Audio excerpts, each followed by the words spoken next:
them. So it seems SK clearly knows what Alliance have been working on, and they're just banning it away. They don't want to deal with any of it. Taking the troll away from Freddy122 here as well, Alliance for their second ban. And kind of expected, I think. Played Trundle in the last 2 games, played Renekton before that one, so Trundle gonna go out. And that's the thing with Freddy. He's so good in lane that he will always get the farm he needs, and he's not even losing his turret. So taking away the Trundle means you won't have to deal with this late game monster that Freddy is, and also you don't have to think too much about his split pushing. I was gonna say, the next question that I have is, will they ban Renekton and take away the stronger of the top lane options from this one? Actually, they do take out Renekton. Pantheon was taken away. It's left Elise open. SK wasting no time to take it for Svenskeren. Again, Elise, Pantheon for Svenskeren. It is his 2 best champions, so it's easy choice for him. The Renekton ban actually hitting Wicked quite hard, because what is he gonna fall back on? We've seen him play Malphite, but then again, he mainly plays Trundle and Renekton. Both are taken away, so it's gonna be fun to see what Wicked will actually pick up, and also what is he gonna build. Irelia. No. Could be. I'd be very happy to see that make a return, but it's not for now at least. As Sivir actually locked in here for Alliance. That's an interesting choice actually coming in. They've not played Sivir in this bottom lane for Tab so far. They also took the Wukong in the jungle. That's another first appearance for Alliance. Shuk not played it up until now. And once again, the Sivir being picked. More and more teams in Europe seems to like her now. She's already very popular in NA and also in Korea. And she's simply, together with Wukong, they bring you this very nice engage. Because if you pop the ultimate when Wukong goes into stealth, it's going to be very easy for him to get into the back line and then pop his ultimate on SK Gaming. And you have the whole team fight starting where Alliance can just start rolling over. Sivir laning wise, she's actually fairly good. And she's able to deal with most champions except for maybe something like a Caitlyn. So we could potentially see him being picked up now that Vayne is open. So maybe they want to try and bet him into Caitlyn and then not into the Vayne. Well, will he take Vayne? There's no real pressure on him to take it this early on. And in the end, we do see him hovering over not just Caitlyn, but Leona in there as well, possibly 4N rated. So Leona against Sivir is not an easy matchup for Leona because it's hard for her to actually start the fight. If, however, she can get onto Sivir, it doesn't really matter that she spell cheats one of the stuns because she just has something else to lock her down. We did see the Caitlyn. She has such a huge advantage when it comes to auto-attacking onto the Sivir, and she can more or less harass Sivir out off the lane early and prevent her from getting a lot of CS. It might mean Alliance wants to lane swap. So we see Alliance currently with... Whoa! Not being funny, but I did call it. Irelia in today here for Wicked, and the Morgana actually being picked up here as well for Alliance. I wish I called that Irelia with knowledge. It was actually just a bit of a jokey throw it out there, but it will be Irelia, and he has played a couple of games of this week. I've seen Wicked playing that online, so interesting stuff. Yeah, so the Irelia for Wicked, an old favorite. It shows again though, if you ban away these 2 champions, he has to find something new. He didn't want to go with the Malphite. Irelia lane-wise, we don't know what he's going to be against yet, but one of the reasons she kind of fell out was due to a mana cost being fairly high, so it's hard for her to actually really duel these very tanky champions in lane, so we'll see how he's going to perform. The Morgana one versus Leona, it is such a good pickup. We just saw it last game, how much Black Shield actually can do, and if you put it on to someone like Taps, you just give him all this free room to do a lot of damage in team fights. Yeah, gets him away from a cocoon, from solar flares, then he's played. Take your pick from that one. We'll see though, because we see Mundo locked in here for Freddy122 in this top lane. No surprise there that, you know, with the bans that we've already seen targeted at that top lane, that he's going to go for that big beastie Mundo. So Mundo is a very slow laner. It opens up for Wicked to actually get a lot of farm on really early, because Mundo is having a hard time punishing people. He really needs to get some levels, get some tankiness, and then once you get to the team fights, he's going to become this monster. So this should open up for a very good lane for Wicked. I still feel like Alliance might want a lane swap to avoid having Sivir against Caitlyn, simply to make sure Taps can get the farm they need, because they seem to have a very AD carry focused one with the Morgana as well to help out Taps if he gets the items needed. The 6 being locked in for Justice. Once again, he loves to play these farm heavy champions. He loves to just stay in the mid lane, farm all the time, don't really have too much of an impact on the map except for throwing his ultimates, but if he can just get very farmed and maybe shut down Froggen, he will be in a good spot. Yep, 10 kills he's picked up so far this season with Ziggs. It's Jesus in the mid lane. We'll see how he does this time around, and we will be seeing LeBlanc locked in actually in the end for Alliance and for Froggen, who honestly, you know, he's not played much LeBlanc. We know that he can play it. The one game that he did pick it though was against the Super Hot Crew early on, right the way back in week 1 actually. They ended up losing that game. They lost it, but Froggen actually had a very nice game because he got ahead early and then he roamed to the other lanes and started setting up kills. If he can do the same against Ziggs, he will be able to have a great impact. The dangerous thing is, Ziggs has a lot of early game poke onto LeBlanc. So if he can manage to hit pretty much all his skill shot early on, it's hard for Froggen to do too much. But then again, the disadvantage of Ziggs is the fact that LeBlanc can jump onto you and then she can get all her damage in, silence you, get the chains in and just start hammering you down. This mid lane matchup we really have to keep an eye on how it's gonna go because both of them have kill potential on each other. And that top lane, something that we're going to have to be keeping an eye out on as well. We're going to see Irelia for Wicked in the first time in, well, I can't even remember how long. I do not know the last time we actually saw him play. Sometime in Season 2, I can only really imagine. It is a champion he can play, build Trinity Force first item on, and it actually fairly well. It works really well. It likes his Trinity Force, and we'll let him off by building it with Irelia. Not quite like we do with Malphite, though. Guys, you've been sending us your picks for today's matches, so let's see who you chose in this one. Looks like 60% of you actually going in favour of SK Gaming. And nobody would have said this before the season, but SK have really proved how good of a team they are, and I also see them as slight favourites. But then again, this is Alliance. We're not really sure what team is showing up. If it's the really strong Alliance, we're in for an amazing game. Well, the thing is, we can only look really at the form and the trends that we've got. It's an even play, an even numbered week here. And that's where they win their games. Lost everything in weeks 1, 3 and 5. Won everything in weeks 2 and 4. We'll see if that trend continues here as we get in game between SK Gaming and Alliance. Going to be an interesting one, this one, just to point out right at the very start. Both top laners running with the teleport this time around. It's smart actually by Wicked because once again, Mundo is a very slow laner, so you have more or less a free lane to farm in, and by bringing the teleport he can follow Mundo down if something should happen, if a dragon fight should open up or a fight in the bot lane, and he can come in there and he can try and take up a few kills. Notice also how he started Thorn's Blade. He's not fearing Mundo at all and he really wants to harass him. Really excited to see how this Irelia comes in, because if he does well, it's probably not going to be the last time that we see Irelia on the table for Wicked, and we'll even be able to draw some of those famous Irelia bans, which kind of haunted him back in the day when his champion pool was a little bit lacking. Was he known for being a beast on that Irelia and not a lot else, to be brutally honest, I think, back in the day. But that's kind of been the story for Wicked, actually, throughout his entire pro career. He only plays these 3 or 4 champions at a professional level, and teams often like to ban him out and force him on something else. And now we're going to see how, again, that really works. We haven't seen it in such a long time. Well, so far, he's dodged one and caught one cleaver from Freddy, who's going to go straight in towards the brush there.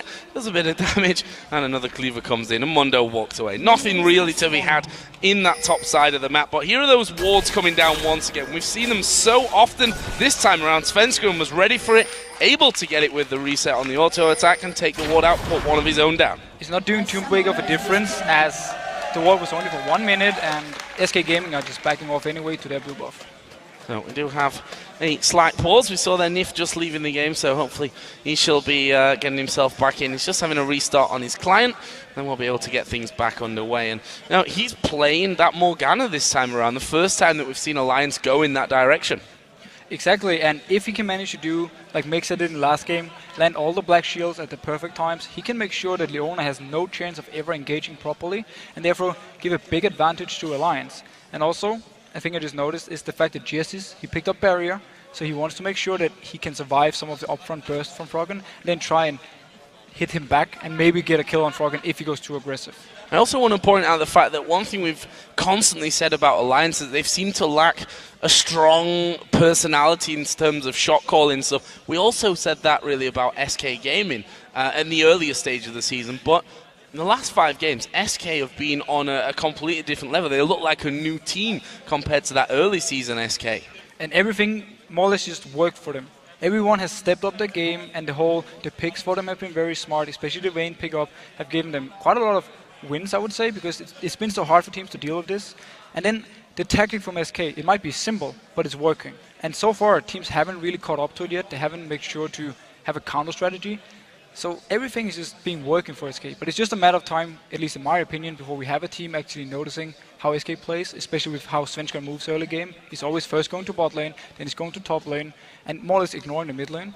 So it will be fun to see if Shook has a counter gank ready. Well, what happens to SK Gaming if Svenskeren is prevented from doing this one. If he gets counter jungle and has to spend more time, picking up farm here and there and can't get in to get kills on his lane, that's going to be an interesting thing to keep an eye on here in this one in the early stages. But it looks like Nif's problem is all sorted, so we can get back into the game. SK and Alliance both backing away to their buffs. There's another question mark for me as well. Shook playing Wukong for the first time in the LCS. He's been himself very hit and miss, with mostly miss, I have to say, as well. Yeah, it's been some kind of weird games for him. Wukong is a very good champion, especially for a guy like him, because again, he wants to be in the face of SK Gaming. Once he hit the level 6, his ganks are going to be very powerful, but before the level 6 mark, he's actually not going to bring too much other than just straight up damage, because he doesn't provide any CC. And notice down here in the bot lane, SK Gaming is actually taking a lot of harass early. And we see how much both of those teams wanted to hit level 2 before the other, absolutely hammering those creeps, taking a lot of harassment damage between them as well. And we'll see exactly who gets into that position first of all. Candy Panda there taking hits from those bouncing blades of tabs. Notice how Nif actually started with his pull, the W, simply as you said yourself, to shove the lane. He didn't even go for bind. Now he's level 2. Whoa, also for SK. Are they going for something? Oh, Zenith Blade from Enrated was off towards tabs. Didn't really have the range there. Is that Tormented Soil down? Binding didn't come out from Nif, but they're playing this one very, very aggressive, and just the position of Nif here can scare SK Gaming into backing away, knowing that the risk of that Dark Binding always stands. And if they can get the early game going for Alliance side and make sure that Candy Panda can't get too much harass onto Sivir every time she's trying to CS, Alliance will get the farm they need. And they need taps to be farmed, they need them to be a threat in this team fight so they can really use the Black Shield. A tense bottom lane, and we saw that video before, the fact that Nif and Candy Panda, so much history all the way back to Season 1 where they played together on Game D before moving over towards SK Gaming, this time around against each other again for a second time this season. And I like the fact that Alliance have early on warded the river to simply make sure that they can spot out Svenskan if he should be coming down. The ward trinket, again, notice Svenskan here. He might be worrying something, or he's just going to take the long way down to bot lane. Once again, he loves to do his first gank in bot lane to try and get Candy Panda rolling. I made a shock there. Pandy Kanda is fine by me as well. And actually wasn't spotted there whatsoever. The ward was very, very deep. That was from Tabs a little bit earlier on, just threw it down in the river, which he actually would have been able to repel in there and at least start something off. But in the end, he backs away. He's just going to get back on his route to farming. This bottom lane remains tense, though. There's neither team really wanting to go all in at this point. And I actually think it was very smart he didn't go for this one, because you had Black Shield on Nif as they hit level 3, and you also had the Spell Shield onto Sivir, so it's very hard for Svenskan to actually lock them down with Cocoon, as they can more or less block everything and just walk away. They don't even have to flash. You gotta hit it pretty much max range from the brush at that point. It takes a good bit of aim, and if it misses, then it's gone, that's for sure. This top lane, very interesting one, not a matchup that we've been used to analysing recently, that's for sure. Mundo versus Wicked on his good old Irelia. And more or less just farming away, just as we talked about how Irelia will have the pressure on the start, because Mundo is very slow starter, and Wicked, if he can keep Freddy here, he can just constantly pick up the farm. However, it is a bit risky for him, because if a gank should come from the least, he's very exposed. And how does that work? I mean, what's the aim here with this Irelia pick? It's obviously different champion to some of the others that we see in this top lane. What is Wicked going to be doing when it comes to team fights? Well, if he gets his early Trinity Force, he's going to have a lot of damage, and he's going to be very hard to deal with for SK actually, because Caitlyn, she's not a tank killer. Now we see actually Svenskan coming towards his top lane. Once again, first he goes bot, then he goes top. Alliance, they were ready for it. They've been watching the replays of SK Gaming, so they knew exactly how Svenskan was moving, and they're not biting, or they're not getting ganked. Stay away from dangerous positions in the lane generally. Make sure you keep everything as safe as you possibly can, and not get taken down by Svenskan, who's had to, resort to more farming and farming and farming now, as he's not had those opportunities to get involved in the lanes. That's correct. I mean, he can get the early snowball and he can get his lanes going. The thing again about the Irelia we talked about earlier with teamfight wise, we need to see how Wicked actually decides to build. Is he going more or less full damage, Trinity Force, Wits End into more damage of Blaze the Rune King? Or is he going to build more tanky to try and be this frontline figure? Alliance, they have somewhat of a pick comp with the LeBlanc and also with the Sivir ultimate to pop off so they can catch someone out. So if he's going more damage wise, they might be able to get a few kills and then force SK to back off. However, if SK is team fighting like Super Hot Crew, then the front line of Freddy will do way more than the squishy Wicked.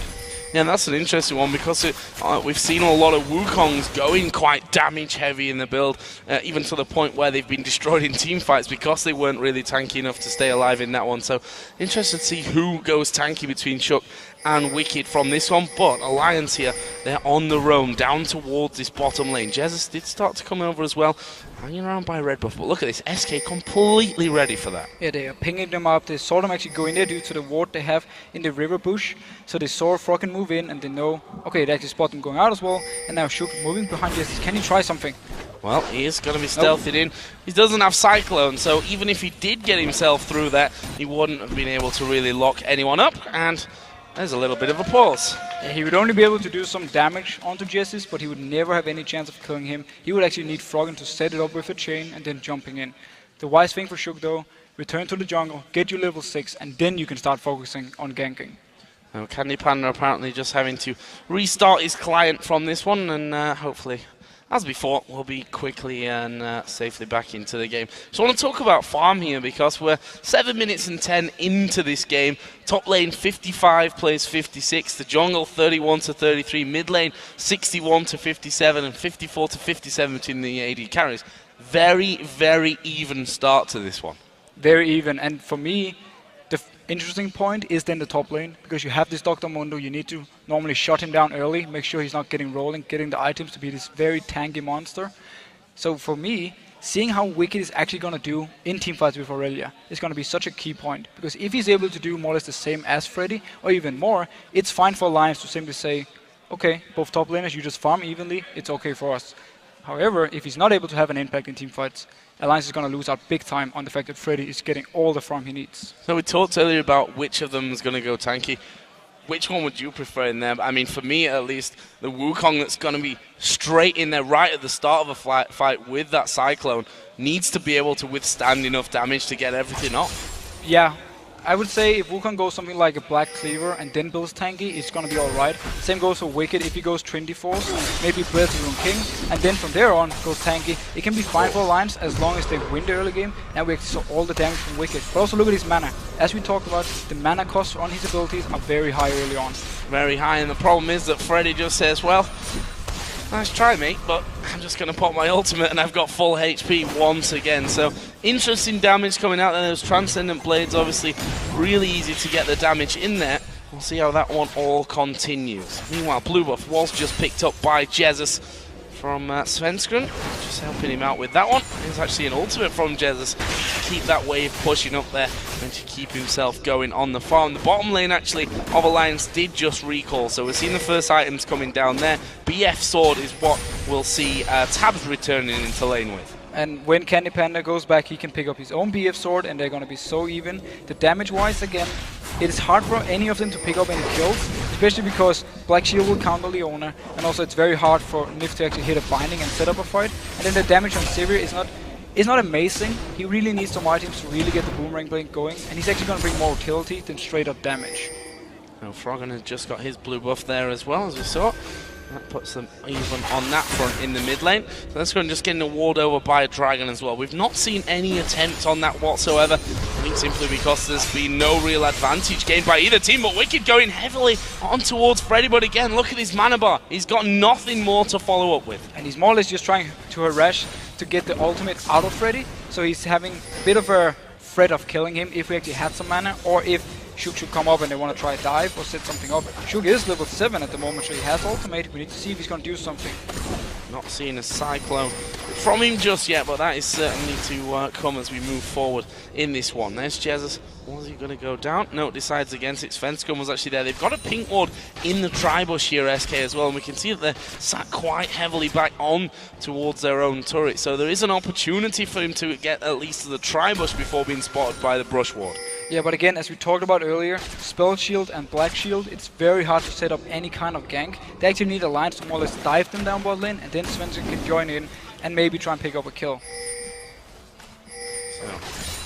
So, So again, the top lane, Nif, sorry, not Nif in the top lane, that'd be interesting. Wicked trying to bully out Freddy once again onto things. There's another dark binding from Nif that he's not had the most success with. Has landed a couple, but they were mainly when they were already behind the turret on that one. And again, it's just simple harassment back and forth. And we see now Wukong has gone back. He's bought the Spirit of Elder Lizard, so he's going for the damage early on. He wants to be able to get in the face of someone and actually take them down. Because Wukong, he brings quite a lot of damage, and the Black Cleaver, if he decides to go for this one next, is gonna shred the armor on everyone from SK that he's hitting, and then Wicked can come in with his somewhat his auto attacks at least on physical damage, and then at the same time Taps is gonna do more damage if he can get to the back line. So let's see where this one N-rated, just clearing out that ward. And Alliance knowing that pink ward is now in there. Nif actually does take the damage from the ace in the hole. Not an incredible amount at this point, but we do finally see Monkey King headed towards this bottom lane, but again, Binding misses, but N-rated gonna be pulled straight into this one, but they go for Candy Panda. Barrier already used, but Candy Panda goes down. It's first blood going to Tabs, and they may get even more. It's the Dark Binding that does this time land from Nif. 2 kills, Dragon surely straight away. And that was such a perfect bait from Nif. He walks in there, kind of low on HP, and then Red just jumps on it. He wants to get the kill. Shug is there, and then you see him going in onto Candy Panda, knocking him up, so the boomerang blade from Taps hitting him both on the way in and on the way back. That was so much burst damage, and the Elder Lizard from Wukong also made him get this kill. So Dragon started off as we expect with no bottom lane for SK down by the Dragon, and Alliance surely going to be just taking this one without any kind of contest whatsoever. The first one in the game goes their way, and that puts them 2,000 gold up. That's a very healthy early gold lead. And that was such a perfect move overall, and this shows how important it is to get a gank in on the bot lane when you can then go and take Dragon afterwards, because you more or less get such a huge lead. Had he gone top and gotten a kill on Freddy, it just meant that SK could maybe move in and take the Dragon, and you just more or less trade from there. So very nice move by Alliance, and very nice bait once again from Nif.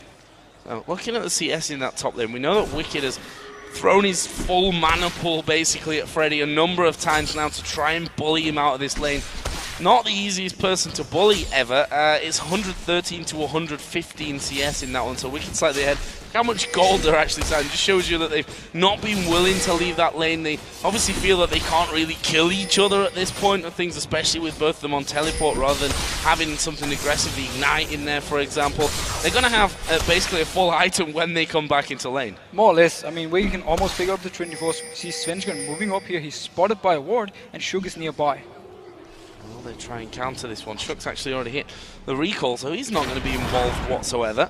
And now we see as Svenskeren went through, Shug actually thought twice about that one. Froggen had started to move up towards this top lane as well, so Svenskeren should know that he is in a little bit of danger. He's backed off to the Tribush from the Golem Brush there, but he's going to go down towards the red. The buff's already gone. That was already taken away by Shug, and it's going to be Svenskeren just having a peek. I'm guessing getting himself a ward down. No, he's not actually got one to throw in, so Wraith is there. So the thing again about the Alliance combo, if again we get the Black Cleaver onto Wukong with the physical damage from Wicked, he doesn't actually have to go for early armor penetration. He can focus on again Trinity Force, maybe a Wit's End, and then go more towards tankiness. We really have to see what he's building, because at the moment, if he teleports down for a fight, same goes for Freddy. They won't really have too much of an impact because they have no items. No items and heavy pockets full of gold at this point.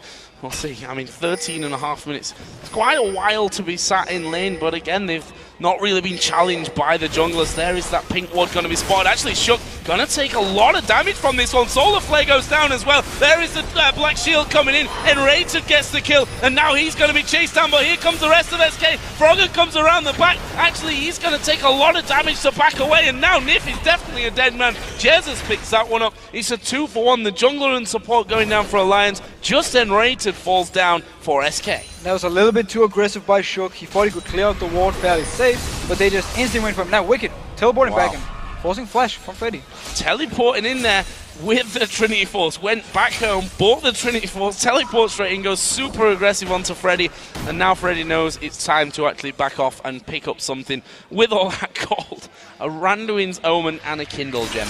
So I have a feeling that once he returns here, they're still not going to kill each other. No. So we have the Trinity Force, but we have the armor stacking Freddy, and it's just going to be farm, and then we're going to see, once we get to team fights, who's going to have the biggest impact. Both teleports are now gone, so they're not even expecting to move from here. No, we'll stay standard top lane farm game at this point. We'll see who gets the better of that one. Currently, it's still even, only 5 CS is the difference between the two of them. There is Wicked going in, so we can get an early indication of what they do to each other, and actually Freddy does a bit more damage with his briefcase at this point. At least as long as Wicked is on fairly high HP, the briefcase does more damage, so he can harass him down. But he won't really be able to kill Wicked from there, because the lower Wicked gets, the less damage we have on Freddy. And again, farm away, and they're both happy with it. Both top laners actually like this style of just getting very strong in the lane and then have impact later on. Having a little bit of a dig at each other as Wicked again goes in towards Freddy. And he can throw that ulti down on him as he wishes as well. Not really a high cooldown on that one. Svenskeren again seems to get up to this point just before the brush and then turns around again. So I think that's the second or third time so far this game. And the sad thing for Svenskeren is top lane is kind of the only lane for him to gank. But again, bot lane is very hard for him to get into. And also the Blanc in the mid lane with double jump, also a flash. And then you have the six who's not putting up too much CC, so you can't really gank there, and he's just constantly focusing on the top lane. He wants to maybe even dive with. There's a turret going down though, finally, with 16 minutes into this game. It's Alliance to get that one, and look at this. Wicked has spotted Svenskeren there. They're going to ping. Will we see Froggen come up towards that top side of the jungle? No. They knew that Svenskeren was there somewhere, just not exactly where, because he was spotted from Froggen, headed up here from the ramp in towards the enemy brush, and they knew he'd not come out of the top because of Wicked's ward. In the end, Svenskeren's just hanging around, taking all the farm. And the fact they actually knew where Svenskeren was meant they could take the bot turret without being in danger of a gank. So it's very smart move by Alliance, simply taking the advantage somewhere else. And now in the mid lane, Wukong is here. Can he try and stealth in? Who are they going to go for? There is the push in. Jesus going low. He's already used the barrier. Can they push around? That is a good satchel charge to get him out of danger. And in the end, Froggen the one that goes lower out of the two. No kill. Again, we don't even see really some. I say that's totally allowed. Someone smells burnt with the barrier and the flash in there for Jesus. Top lane, again, we just saw Wicked going aggressive onto Freddy. Gets him fairly low, just pops his ultimate as the bomb comes down. Froggen just dodging away. Just dodging away. It was actually a very nice 2v2, but none of them really had the damage to finish each other. They used pretty much everything except for the Ziggs ultimate. That was the only thing left up, but both just decided to disengage and just back off. They didn't want to fight any longer. So Shook putting some enemy, some wards down into the enemy jungle. Notice the timer in the top left. Dragon is up in just a couple of moments, and Alliance already waiting for it. Yeah, notice how both top laners are moving down towards the dragon. Also, Froggen is moving with Wicked. He picked up a blue pot, so he's gonna be ready to fight. And Wicked got a giant spell now, so he's slightly tanky. Alliance might though be able to take this one without any chance of SK stopping it. Okay, we see the ace in the hole, and there is Alliance taking that dragon away. The second one of the game, both of them going their way. Tab's actually using his ultimate here to get everyone out of danger. Nice pickup, nice and safe from Alliance overall. Nice and safe, and they had the timer for it, so they were just waiting for it. The rest of the team were coming in case there should be a fight, but they just started it and got it. Now SK Gaming, they're pushing onto this mid turret. Pushing onto it, and they've got a lot of damage as well that they can put down from range. Freddy tanking up a couple of hits from that one, and it will finally fall. The minions in the end taking that. That's the first turret of the game for SK. And look at the siege combo from SK with Ziggs throwing in the bombs. We have the Caitlyn poking away. Even Svenskeren was there poking, and you have Freddy just throwing in the cleavers. And if someone should be low enough, we have him ready to start the fight. So SK using the combo. Alliance, they rely more on trying to pick up a target and just instantly engage and start a fight. Let's sit here and try and wave clear. Freddy actually going into his jungle, going to take the white away, as we did see a deep ward actually coming down from Wicked just a moment ago. So he's got vision of where Svenskeren will be coming at him, and Svenskeren really has not had any luck on this top side of the map. He's not really had any luck on any side of the map. This is what we pointed out, that he'd have to have an impact, and he just hasn't up until now. Yeah, and it's credit to Alliance, because they knew every time where he was. Ooh, Froggen might actually almost catch out Svenskeren. Blind Cocoon, and Mines just saying no, you can't chase through that one. Alliance had brought a bit of a team down to this middle lane, or up to this mid lane as well, because Nif had moved up from the bottom lane, leaving just Tabs alone. He might have a good chunk of damage on towards that second turret. No, he's just backed off completely. And again, Alliance are just playing so smart when it comes to Svenskeren. They make sure they know exactly where he is at any point. And even when they didn't have a ward on him early, they just knew there's a chance he's here. He likes to gang these two lanes. We're not going to go aggressive. We actually saw Wicked in the top lane way early on, simply just backing off and making sure that Svenskeren couldn't do anything to him. There's Wicked just getting the last bits of farm underneath the tower. Doesn't really care that he's tanking up those hits, as you mentioned. Got that giant belt in. after picking up his Trinity Force. So looking like he's going the way we thought, with Trinity Force first and then going the tanky route. And this is going to be a very scary Aurelia, because late game she is still very, very strong. And with all the farm he's picking up, with the early Trinity Force and now also some tankiness, if it's going to be a Sunfire or Randuin's Omer, he's going to be very hard to deal with for SK, and he's going to have a lot of damage. Look at the AD carries there. We saw a bit of a trade in the bottom. They're pretty much identical in terms of how far they are on with their builds right now. Both with a Bloodthirster, with a Zeal, and with those Berserker Greaves in there. The farm just 6 difference between them. And here's the difference between two AD carries. Oh, Froggen like trying to go on Jessus. He didn't have too much mana though, so he couldn't do a lot. But again, the difference between these AD carries when it comes to fights is the fact that Sivir brings so much utility to the team. If they can use this ultimate to start the fight or at least get an advantage in the fight, she will do more than the Caitlyn. Unless we go to the really late game point where Caitlyn can pick up 4 or 5 items and really start taking the team on her back and just carrying. While we're talking about items, we should touch on this mid lane there. The DFG was the first item that Froggen went for, so he's going to be looking to catch people out of position. Got a blasting one in there as well. On the other side of things, Deathcap should be finished pretty sharpish for Jessus. Got both that needlessly large rod and blasting one on top of his Athene's Unholy Grail. And look at this, Alliance now starting to move up. They're going to be spotted by a couple of wards though. And there's a pink ward that is spotted. They're going anyway. They're going in for this one. This is very, very interesting. Shook already taken down to half. He's going to pop the Cyclone, but he's died. Enrated picks that one up. Now they dive on towards Diff. Here comes the bomb from the side. Whoa. Enrated falls. And that is 2 quick kills. Tab stood on a trap. Tabs as a dead man. Double kill coming out for Svenskun. And just like that, SK Gaming, they had full vision of Alliance in that one.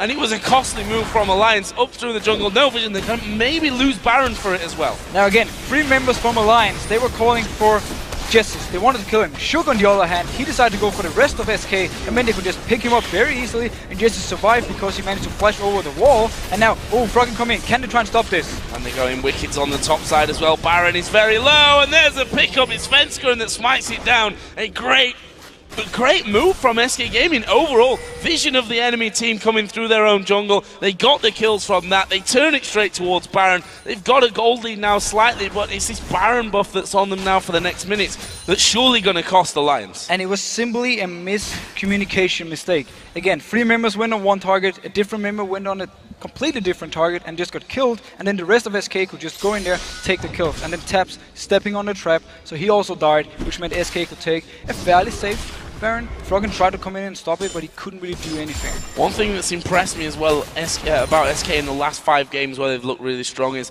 how they turn a little bit of a lead and really push that into a massive lead where they can't really, the enemy team can't really come back from that. And we'll see if they're feeling confident, if they can do that here again versus Alliance. And that's the thing with the champs. Oh, they're going on Freddy in top. Going on to Freddy. Can they actually kill him off? They've literally thrown everything they've got at Freddy. There is his ultimate pop. The blades coming out from Wicked. He puts down his slow and also the Randuins. And Freddy might just escape from this on the tether land. He's underneath his own turret right now. And Wicked's tanking up. He's got no mana. Froggen can't really tank things either. He does flash in there. Froggen might just die from this one. No, he gets the kill. And he's going to try and recall. Jessus is coming across though. He's got the bomb. The bomb's going to go in there. Oh! Gets out of it.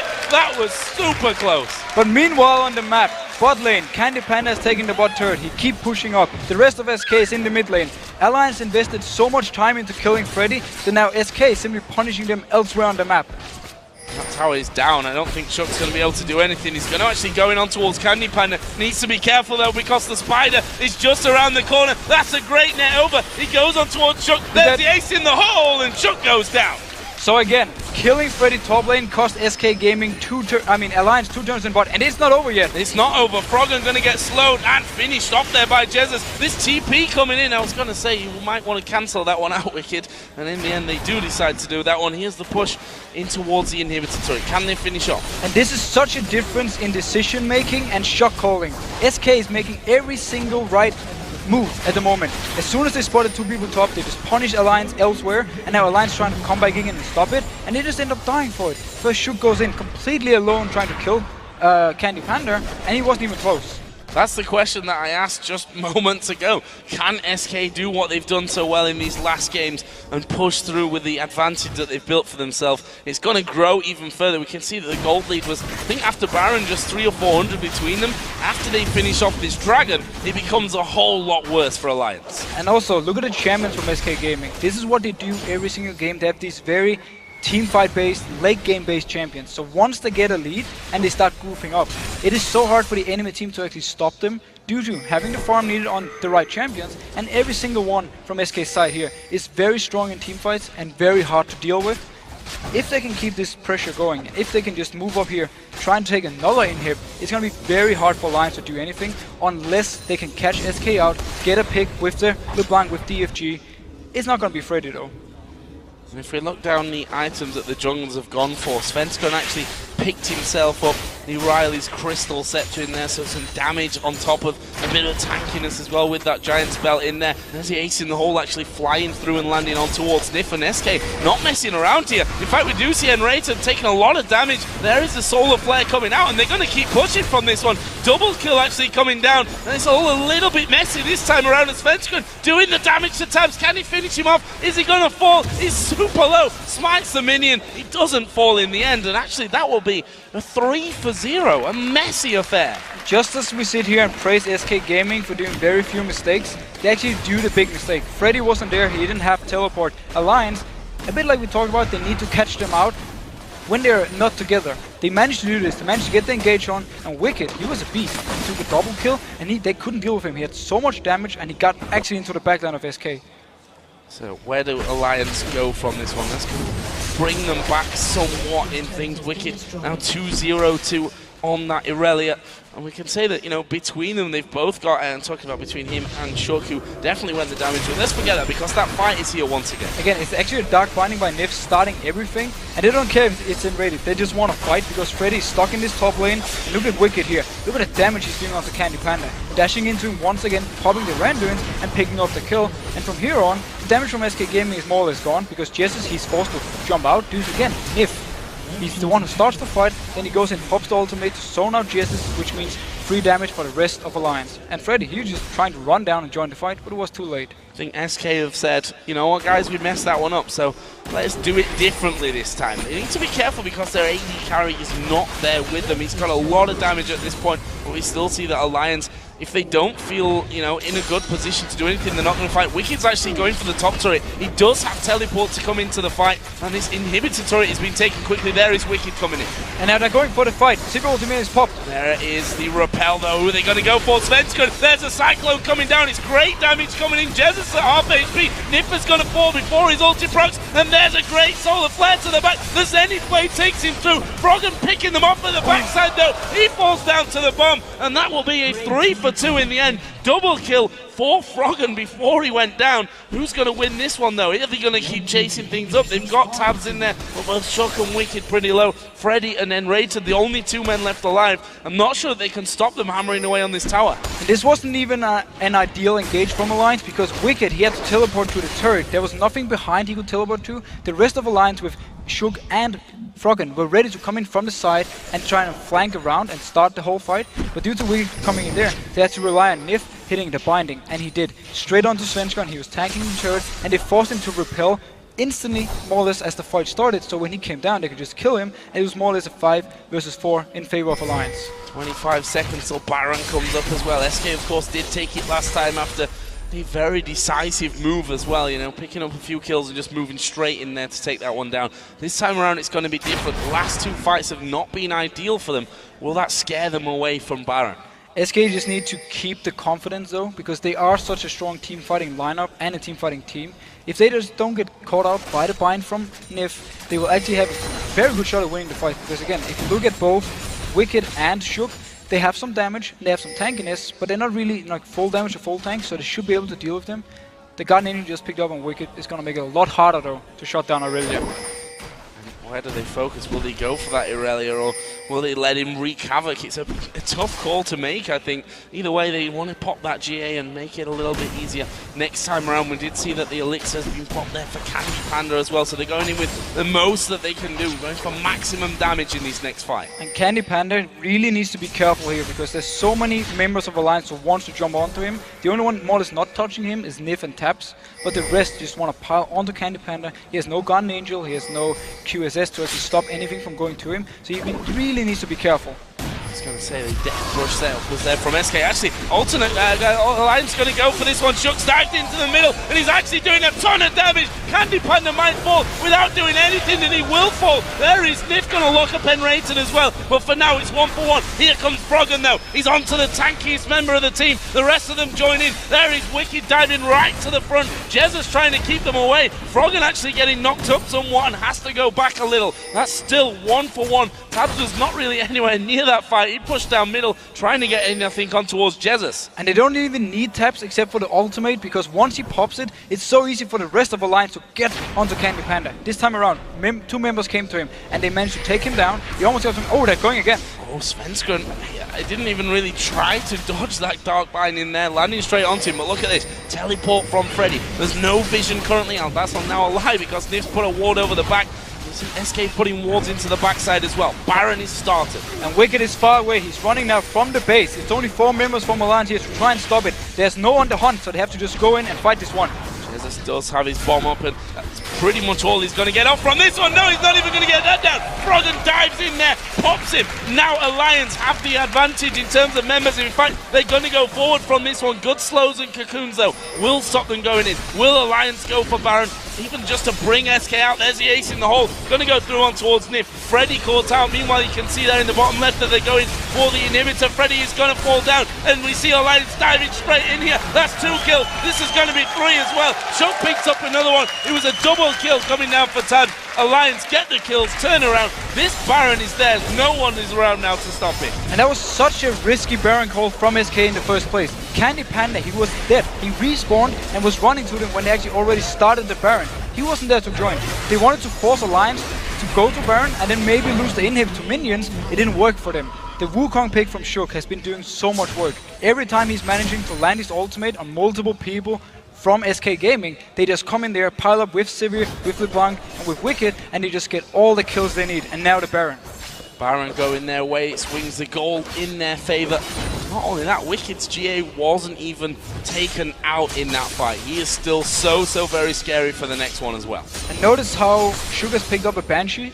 He wants to make sure that he can always get the engage going. He doesn't want to get stopped by a Cocoon from Svenskeren or a stun from Enrayton, or maybe even the net from Candy Panda. He simply wants to make sure that whatever is thrown at him, he blocks it, and then he gets into the back line and he gets his ultimate going, and the rest of Alliance just piles onto it. Such an intense game at this point. 5 kills separating them. 2,500 gold pretty much is what that lead is now for Alliance, as the buff's going to be picked up there for Candy Panda. He's now added that last whisper into the not Infinity Edge, it's a life. Phantom Dancer and Bloodthirster in his build. Got any Negatron Cloak in there as well. I'm guessing he's going to be headed again off towards that Banshee's Veil. We'll see all about that. And this is probably the first time I've seen a Rylai's onto Elise, but it's simply to try and stop some of all the move speed from Alliance. If they can stop them from just piling onto them, and Kite, if they can make Candy Panda survive the engage, so he can start doing the damage he needs. Once he picks up a defensive item, combined with the Rylai's to try and slow down Alliance, and Leona to maybe even stay and help him out by stunning Wukong if it's possible, they can maybe make Candy Panda survive, and then from there on they can start winning the fight. After the Dragon is gone, Lions pick that one up. They jump straight off onto Ward's Ward. Froggen going to take a face full of the ace in the hole actually, which doesn't seem to be phasing him too much. He'll stick around, get rid of that vision that they've got. Meanwhile, Wicked pushing up this mid lane. Blade surging on through that minion wave, and now at half an hour gone, can SK hold on to the turrets in this one? They've got good defensive capabilities with Jesus in particular. Yeah, as long as you have Jigs, you can more Ziggs, you can always wave clear and try and defend the turrets. Alliance, they do have a combo that can actually dive them. Wicked is very tanky at the moment. He also has the Guardian Angel. If he goes in first and tanks the turret, Alliance might be able to simply just go crazy on SK. Well, Shock's moving from the side. Actually, doesn't have a flash available, of course, would be spotted underneath the turret range, even whilst going invisible. So Alliance move up towards the Baron side once again as Froggen going to dive in on towards Jers. That's a lot of damage. He gets cocooned up here. There is his passive coming out from him, but Shook has gone all the way in. Meanwhile, Wicked going to join the fight. This could be dangerous for them. Wicked's GA does get popped, and he might just die right away from the back of this one, but Nick with a great binding in there. Wicked still alive, finally goes down, but they've already picked up 3 kills. Freddy going to get pulled up by the ultimate, then the dark binding, and then the slam down from Shook will make it 4 for Alliance. Candy Panda misclicked his net. He netted into Alliance after he actually killed Wicked, so he was about to spawn up again from his Guardian Angel, but due to the fact that Candy Panda misclicked the net, he got shot into the face of Taps, who just killed him. If he had netted the other way, survived, SK Gaming would have had that fight in the back. Instead, Alliance win it, and now they're pushing down for this inhib. They're pushing down for the inhib, and I don't see what's going to stop them. There's 15 seconds until Candy Panda comes up. Svenska in 10. Alliance are going to go for this one. They're going to try to win the game right here. They're at least going to take this one Nexus turret out. The second one, I think, is going to fall as well. The respawn starts to come down, but is it going to be in time for them? Nexus already being focused on. He's down to less than half, and it's going to be finished off. And Alliance pick up the victory against SK Gaming, and it seems that the even numbers really do the trick. And that was such an amazing game all around. Both teams played the team fight so well, so few mistakes. And the combo from Alliance, whenever they could actually get to the back line, they could get the kills they needed. And again, I had to highlight Shook on Wukong. I was really impressed by him this game. He did so well, and he always managed to get multiple people on his side roams. Really, not just a great win for Alliance there, but I think a massively important win for their confidence as well. Wicked brought Irelia to the table. That was a very much, for me, a dangerous move when you look at, how finicky our community can be sometimes. If you brought that Irelia to the table and didn't do well with it, you were going to get a lot of flack for it, but he did bring it in, and he played it brilliantly, ending 3-1-11. Yeah, he was really strong on Irelia. He always managed to, again, get into the right targets. We had to fight in mid lane where he picks up the double kill, which was more or less the turning point for Alliance. SK Gaming actually had the Baron, and they had taken the inhib turret from Alliance, or actually the inhibitor from Alliance. We were saying SK Gaming, they're so hard to do anything against when they're ahead. This time around though, they made some mistakes. Svenska was caught up by binding, we had the net from Candy Panda going the wrong way, and Alliance simply just punished SK Gaming for every single mistake and won the team fights, and therefore got back in the game. And they didn't do that last week. That was the difference in the positions where you thought, okay, if they make a mistake here, they're going to end up losing this one, or possibly losing out in the game. But they didn't do that last week. This time around, they did it. Alliance picking up a much-needed win. They lost last week to Roccat and the Super Hot crew, and that, again, just gives them the confidence. I don't know why this whole even and odd number thing really seems to be an actual thing for Alliance, but for some reason it is. For some reason it is, and that is very